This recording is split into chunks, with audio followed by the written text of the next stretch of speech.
Welcome to Spam Filter for Your Brain, bite-sized ponderings on how our thoughts influence our behaviour and our lives, and because we're all connected, how our thoughts impact the world. I'm here to help people reconnect with their bodies and declutter their brains. And I don't believe that we should just magically know how our emotions and our thoughts impact our lives if no one ever teaches us. So let's learn this stuff together. I see loads of talk online about people being their authentic self and how you can make all of these moves to try and find your authentic self. And I don't think that that's language that most of us use in our everyday lives. I don't know that it's that useful. And actually, I think the whole premise of finding your authentic self denies a whole load of systemic problems that mean that it's not actually safe for some people to be their authentic self. Well, if being your authentic self is to be trans in Kansas right now and you want to go and get in a car to the supermarket, maybe that's not safe for you to do. This idea that there is some moral hierarchy about people who can be their true, authentic vision of themselves actually doesn't acknowledge the fact that some people have very different realities of what safety means in this current moment in history. And actually saying that there is an authentic self to discover kind of denies that there is a whole load of complexities and different versions of you that need to turn up to different situations and be different versions of yourself in different scenarios, and that there's one just fixed static version and that has some greater value than whatever you're putting out there now. And frankly, I call bullshit on that. I believe that the way that we show up in any situation could probably do with a lot less criticism than we give ourselves. You know quite often how to turn up in different situations, whether it's a work relationship, a friend relationship, in your family dynamics. There may be some relationships that you actually want to do some work on, and you might want to improve some of the interactions and the old habits that are coming up for you.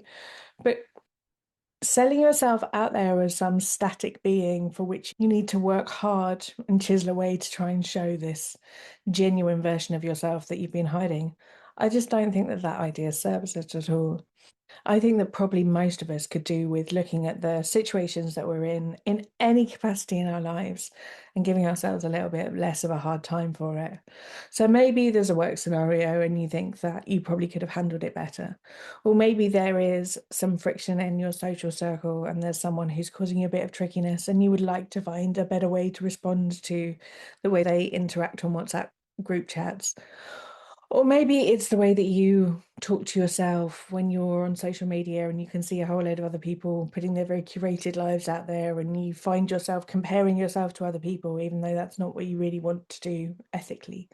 All of these little moments can serve as just reminders for us to go, okay, here's what's gone on. Here's where I would like to be. How can I treat myself with kindness in this moment rather than criticism? Is there any way that I can move more towards the person that I want to be in this scenario without making the decisions that I've made so far wrong, without telling myself that I should have done things differently or that I wasn't good enough, I didn't say the right thing, I wasn't the best version of myself? How can you move more towards the kind of person that you want to be without making the version of you that is now your enemy? Choosing your identity is a practice. It's not a destination. It's something that hopefully there's going to be 1,000 different versions of you before you die. I'm sure that the version of you who's listening to this is very different to the version of you who was 31 or 17 or 7.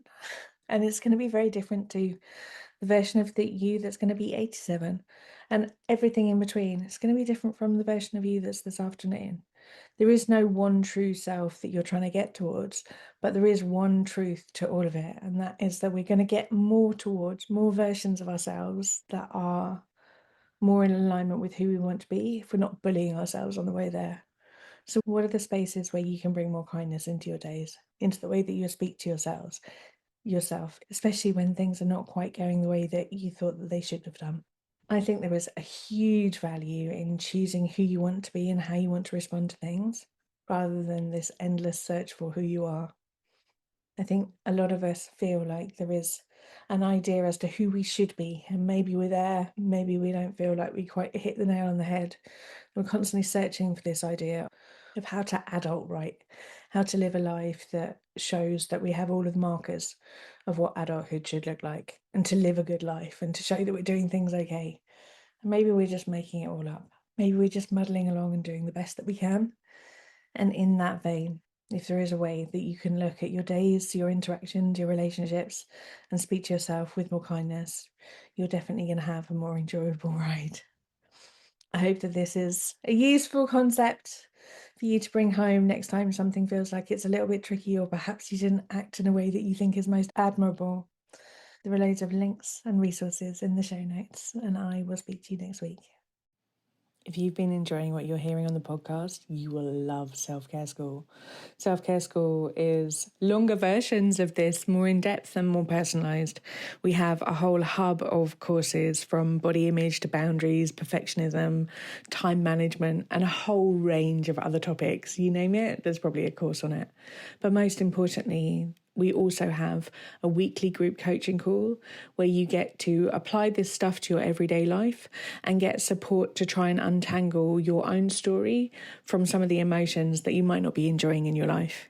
If you would like to learn how to apply this work to your specific situation and to be building a life of your dreams, I would love to see you inside. Do pop over to selfcareschool.co.uk.